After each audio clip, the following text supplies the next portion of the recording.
கரூர் சம்பவத்துக்கு பிறகு விஜய் அவர்களுடைய தாவேக்காவும் எப்படி அனுபவம் வாய்ந்த ஒருவர் இருந்தால் இந்த மாதிரியான பிரச்சார பொதுக்கூட்டங்களை நடத்துவதற்கு ஏதுவாக இருக்கும் அப்படின்ற யோசித்துக் கொண்டிருந்த வேளையில்தான் எம்ஜிஆர் காலத்திலிருந்து இவர் குறிப்பாக ஜெயலலிதா அவர்களுடைய பிரச்சாரங்கள் எல்லாம் அந்த சுற்றுப்பயணத்திற்கான வழிகளை அமைத்துக் கொடுப்பது, எப்படி அந்த பிரச்சாரங்களை மேற்கொள்வது என்று திட்டமிடுவது, இதிலெல்லாம் மிகவும் வல்லவர் செங்கோட்டையன் அவர்கள். அவர் நம்முடன் இருந்தால் கட்சிக்கு மிகவும் பலமாக இருக்கும் என்று கருதியவர்கள் அவரிடம் பேசியதாக சொல்கிறார்கள்.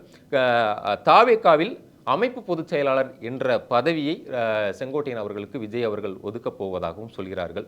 நாளை நிச்சயமாக அவர் தாவேக்காவில் தான் இணையப் போகிறார். அவர் அமைப்பு பொதுச் செயலாளராக அவருக்கு பொறுப்பு வழங்கப்படும் என்று சொல்கிறார்கள். இன்னொரு தரப்பினர் நாளை உதயநிதி அவர்களுக்கு பிறந்தநாள் என்பதால் அவருடைய பிறந்தநாள் பரிசாக செங்கோட்டையன் அவர்களை திமுகவில் இணைக்கவும் சிலர் பேசி வருவதாக சொல்கிறார்கள். ஆகவே அவருக்கு தாவேகா திமுக 2 இடங்களிலும் டிமாண்ட் இருப்பதாக சொல்கிறார்கள். இன்னும் சொல்லப்போனால் இன்று ராஜினாமா கடிதத்தை சபாநாயகர் அப்பாவிடம் கொடுத்த பிறகு அமைச்சர் சேகர் பாபுவிடம் அவர் பேசியது இன்னும் பரபரப்பை கிளப்பி இருக்கிறது.